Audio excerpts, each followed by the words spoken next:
Hello everyone, welcome back to Curioverse facts.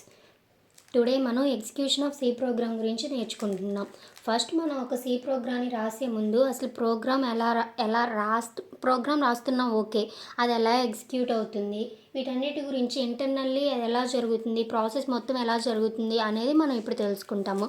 First మనం programme అనేది, for example మన programme ఇది అనుకో. ఈ ప్రోగ్రామ్ అనేది ఎలా ఎగ్జిక్యూట్ అవుతుంది, ప్రోగ్రామ్ రాసినప్పుడు స్టెప్ బై స్టెప్ ఏం జరుగుతుంది, ఫస్ట్ ఏ ప్రాసెస్ జరుగుతుంది, లాస్ట్ ఏ ప్రాసెస్ జరుగుతుంది, ఈచ్ అండ్ ఎవ్రీథింగ్ మనం ఈ వీడియోలో క్లియర్గా నేర్చుకుంటాం, ఓకేనా. ఫస్ట్ ఎగ్జిక్యూషన్ ఆఫ్ ప్రోగ్రాంలో ఫస్ట్ అనేది మనం ఒక ప్రోగ్రామ్ అనేది రాస్తాము. ఆ ప్రోగ్రామ్ ఎలా ఉంటుంది, ఇది సి ప్రోగ్రామ్ కాబట్టి .c ఎక్స్టెన్షన్తో ఉంటుంది. ఇక్కడ ఫైల్ నేమ్ మనం ఏ ఫైల్ నేమ్ అయినా ఇచ్చుకోవచ్చు. ఫర్ ఎగ్జాంపుల్ నేను hello.c అనేది తీసుకున్నాను. నేను ఈ ఫైల్ మొత్తాన్ని సేవ్ చేయాలి అంటే hello.c అనే ఫైల్ నేమ్తో సేవ్ చేశాను. సేవ్ చేసిన తర్వాత ఏం చేశాను, నేను ఒక ప్రోగ్రామ్ రాశాను. ఓకే, ఈ ప్రోగ్రామ్ ఏదైతే ఉందో అది ఎలా రన్ అవుతుందో ఈచ్ అండ్ ఎవ్రీథింగ్ ఒక ఎగ్జాంపుల్తో మనం ఇప్పుడు క్లియర్గా నేర్చుకుందాం. ఫస్ట్ ఏం జరుగుతుందంటే ప్రీ ప్రాసెసింగ్ స్టేజ్ జరుగుతుంది. ప్రీ ప్రాసెసింగ్ స్టేజ్ అంటే ఏంటి అంటే, ఫర్ ఎగ్జాంపుల్ మనం ఎస్టర్డే నేను ఒక చిన్న మిస్టేక్ చేశాను. ఇక్కడ దీన్ని ఇంక్లూజన్ డైరెక్టివ్ సెక్షన్ అంటాము. అంటే link section and definition section both sections కలిపి ప్రీ ప్రాసెసర్స్ అంటాము, ఓకేనా. ఎస్టర్డే నేను ప్రీ ప్రాసెసివ్ అని చెప్పాను, ప్రీ ప్రాసెసివ్ కాదు, ప్రీ ప్రాసెసర్స్ అంటాము. దీన్ని ఇంక్లూజన్ డైరెక్టివ్ అంటాము. యాష్ ఇంక్లూడ్ అని ఉంది, సో అందుకని చెప్పేసి ఇంక్లూజన్ డైరెక్టివ్స్ అంటాం వీటిని, ఓకేనా. ఏమైతే ఉన్నాయో ఇప్పుడు ఈ ప్రీ ప్రాసెసింగ్ డైరెక్టివ్లో ఏం జరుగుతుందో చూద్దాం. ఈ ప్రీ ప్రాసెసింగ్ స్టేజ్లో ఏం జరుగుతుంది అంటే, ఏవైతే కామెంట్స్ ఉన్నాయో ఆ కామెంట్స్ అనేవి ఫస్ట్ రిమూవ్ అవుతాయి, ఓకేనా. అండ్ ఆల్సో యాష్ ఇంక్లూడ్ అని చెప్పేసి ఇంక్లూజన్ డైరెక్టివ్స్ కానీ మ్యాక్రోస్ కానీ సింబాలిక్ కాన్స్టాంట్స్ కానీ ఏవైతే ఉన్నాయో అవన్నీ కూడా వాటి కంటెంట్స్లోకి రీప్లేస్ అవుతాయి, ఓకే. ఇక్కడ చూద్దాం. ఇక్కడ ప్రీ ప్రాసెసింగ్ స్టేజ్లో ఏం జరుగుతుంది అంటే కామెంట్స్ ఆర్ రిమూవ్డ్, వీటినే కదా కామెంట్స్ అంటాం. Comments are removed and also hash statements are replaced with their content.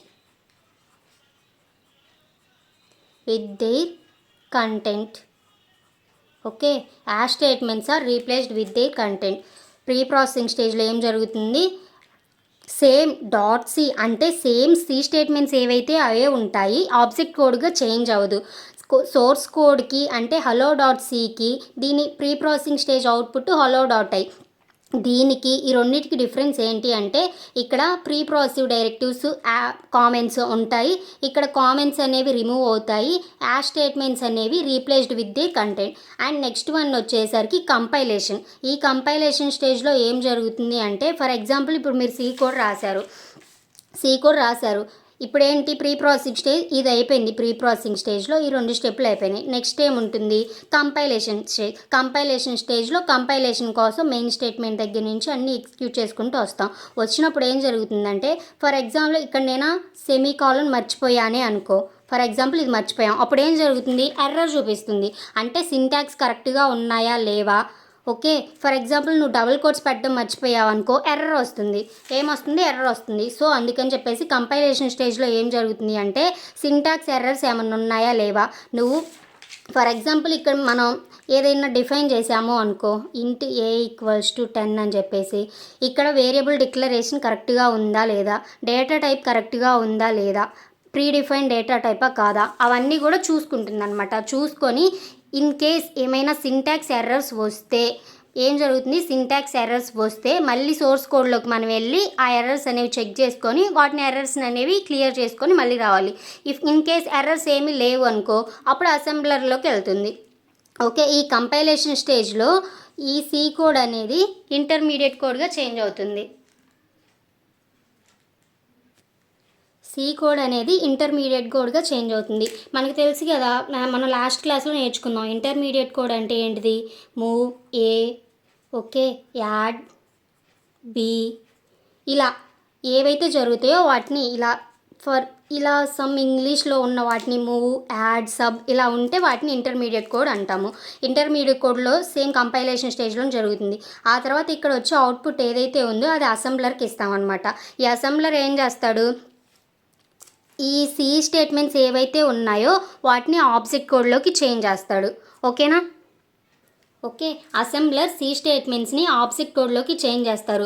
Change చేసిన తర్వాత ఇక్కడ మనకి ఫైనల్గా అవుట్పుట్ ఏమొస్తుంది, హలో డాట్ ఓబీజే వస్తుంది. అంటే హలో డాట్ సి అనేది హలో డాట్ ఐలోకి చేంజ్ అయింది. ఈ హలో డాట్ ఐ అనేది కంపైలేషన్ ప్రాసెస్ తర్వాత అసెంబ్లర్కి వచ్చింది. ఈ అసెంబ్లర్ ఏం చేశాడు, ఈ సి స్టేట్మెంట్స్, ఈ ఐ స్టేట్మెంట్స్ వీటన్నిటి తర్వాత ఫస్ట్ అనేది మనకి జరిగేది ప్రీ ప్రాసెసింగ్ స్టేజ్, తర్వాత కంపైలేషన్ స్టేజ్.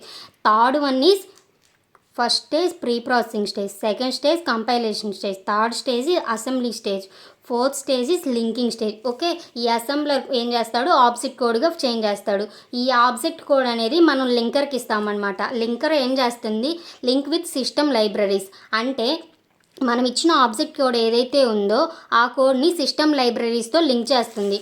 ఫర్ ఎగ్జాంపుల్ ఈ కోడ్ మొత్తం ఎలా కంపైల్ అయింది, ప్రీ ప్రాసెసింగ్ స్టేజ్ తర్వాత కంపైలేషన్ జరిగిన తర్వాత ఇది మనం అసెంబ్లర్కి ఇచ్చాము వితౌట్ ఎనీ ఎర్రర్స్ ఉంటే. అసెంబ్లర్కి ఇచ్చిన తర్వాత అసెంబ్లర్ దీన్ని ఆబ్జెక్ట్ కోడ్గా చేంజ్ చేసింది. ఈ ఆబ్జెక్ట్ కోడ్ ఇప్పుడు ఏం జరుగుతుంది అంటే ఆబ్జెక్ట్ కోడ్కి వెళ్తుంది కదా. ఈ ఆబ్జెక్ట్ కోడ్లో ఏం జరుగుతుంది అంటే లింక్ అయిన తర్వాత ఇదంతా లింక్ అవుతుంది అనమాట. Link with system library. ఇది ఎవరు చేస్తారు, లింకర్ లింక్ చేసిన తర్వాత మనకి ఏమొస్తుంది అంటే హెలో డాట్ ఈఎక్సీ వస్తుంది. అంటే ఇది అవుట్పుట్ అనమాట. ఇది ఆబ్జెక్ట్ కోడే. దీనికి డిఫరెన్స్ ఏంటి అంటే హలో డాట్ ఓబీజీ ఆబ్జెక్ట్ ఫోల్లో ఈ ఫైల్ మాత్రమే ఉంటుంది. Hello dot EXE file contains object file contains dot O file, single file. Okay, single file మాత్రమే ఉంటుంది. కానీ హలో డాట్ ఈఎక్సీలో మల్టిపుల్ డాట్ ఓ ఫైల్స్ ఉంటాయి. ఫర్ ఎగ్జాంపుల్ మనం ఇక్కడ చూసుకున్నామంటే ఈ hash statement hash include stdio dot H ఉంది కదా, ఇది అనేది ఏంది, తన కంటెంట్తో రీప్లేస్ అవుతుంది. ఆ రీప్లేస్ అయిన కంటెంట్ ఏదైతే ఉందో ఇక్కడ మనకి ఫర్ ఎగ్జాంపుల్ ఇక్కడ మనం ఏం చేస్తున్నాం, ప్రింట్ఎఫ్ యూజ్ చేసాం. ఈ ప్రింట్ఎఫ్ అనేది ఏం చేస్తుంది, ప్రింట్ఎఫ్ అనేది ఫంక్షన్, దీని డిక్లరేషన్ stdio డాట్ హెచ్లో ఉంటుంది. ఈ డిక్లరేషన్ ఉన్న stdio డాట్ హెచ్ దగ్గరికి వెళ్ళి ఆ కంటెంట్ అనేది మనకి లింక్ చేస్తుంది అనమాట ప్రింట్ఎఫ్కి. ఎక్కడ, లింకింగ్ స్టేజ్లో.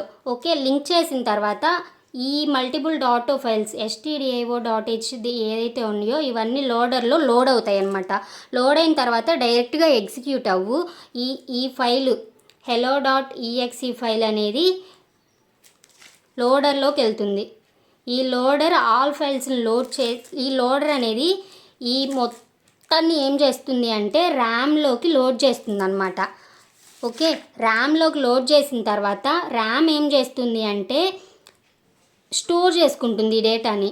స్టోర్ చేసుకున్న తర్వాత CPU మనకు తెలుసు, నేను ఎస్టర్డే మీకు చెప్పాను ఏమని, execution starts from main function. CPU execution ఎక్కడి నుంచి స్టార్ట్ చేస్తుంది, మెయిన్ ఫంక్షన్ గురించి స్టార్ట్ చేస్తుంది.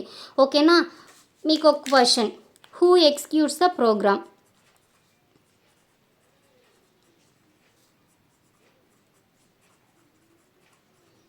ఆన్సర్ కామెంట్ బాక్స్లో చెప్పండి. ఓకేనా? Who execute the main program అంటే CPU అనేది ప్రోగ్రామ్ని ఎగ్జిక్యూట్ చేస్తుంది. ఎక్కడి నుంచి ఎగ్జిక్యూట్ చేస్తుంది, మెయిన్ ఫంక్షన్ నుంచి ఎగ్జిక్యూట్ చేస్తుంది. CPU అనేది ర్యామ్ దగ్గరికి వెళ్ళి ఈ ర్యామ్లో ఏమవుతుంది అంటే ఇక్కడ హెలో డాట్ ఈఎక్సీ ఫైల్ ఏదైతే ఉందో ఈ ఫైల్ మొత్తం ర్యామ్లో కాపీ అవుతుంది. కాపీ చేసుకొని హార్డ్ డిస్క్లో స్టోర్ చేస్తుంది అనమాట. ఈ ర్యామ్లో నుంచి CPU ర్యామ్ దగ్గరికి వెళ్ళి ఈ కాపీ అయిన ఏదైతే ఉందో అది ఇంగ్లీష్ లాంగ్వేజ్లో ఉండదు, డాటో అంటే ఆబ్జెక్ట్ కోడ్లోనే ఉంటుంది. ఆబ్జెక్ట్ కోడ్ మొత్తాన్ని కూడా లైన్ బై లైన్ చెక్ చేసి మనకి అవుట్పుట్ అనేది స్క్రీన్ మీద డిస్ప్లే చేస్తుంది. దాన్ని ఎగ్జిక్యూషన్ అంటాము. అవుట్పుట్ అనేది స్క్రీన్ మీద డిస్ప్లే చేస్తుంది. ఓకేనా? ఇన్ కేస్ ఆఫ్ మీకు ఏమైనా లాజికల్ ఎర్రర్, కంపైలేషన్ ఎర్రర్ అంటే మీకు ఎర్రర్ వస్తుంది. ఎర్రర్ వచ్చినప్పుడు ప్రోగ్రామ్ అనేది ఎగ్జిక్యూట్ అవ్వదు. ఓకేనా? ఎగ్జిక్యూట్ అవ్వకుండా సోర్స్ కోడ్ దగ్గరికి వెళ్తుంది. లాజికల్ ఎర్రర్ వచ్చినప్పుడు ప్రోగ్రామ్ అనేది ఎగ్జిక్యూట్ అవుతుంది. కానీ లాజికల్ ఎర్రర్ అంటే ఏంటి అంటే మీరు ఏదైతే అవుట్పుట్ అనుకుంటారో అవుట్పుట్ రాదు, రాంగ్ అవుట్పుట్ వస్తుంది. దాన్నే లాజికల్ ఎర్రర్ అంటాము. ఫర్ ఎగ్జాంపుల్ మీకు ఏదైనా లాజికల్ ఎర్రర్ వస్తే మీరు మళ్ళీ సోర్స్ కోడ్ దగ్గరికి వెళ్ళి మళ్ళీ సోర్స్ కోడ్ దగ్గరికి వెళ్ళి ఇన్ కేస్ ఏమన్నా ఎర్రర్ ఉంటే సోర్స్ కోడ్లో మీరు ఎర్రర్ని చెక్ చేసుకొని రాసుకుంటారు. ఫర్ ఎగ్జాంపుల్ ఇక్కడ మీరు a = 10 b = 20 అని ఇవ్వాలనుకున్నారు. printf %d అని చెప్పేసి a-b అని రాయాలనుకొని a-bకి బదులు a-b అని రాశారు అనుకో, అప్పుడు ఏం జరుగుతుంది, మీ కోడ్ అనేది అవుట్పుట్ రాంగ్ రాదు, బట్ ఏం జరుగుతుంది, లాజికల్ ఎర్రర్. దాన్ని లాజికల్ ఎర్రర్ అంటాము. మీకు ఏదైనా ఎర్రర్ వస్తే దాన్ని కంపైలేషన్ ఎర్రర్ అంటాము. ఓకేనా?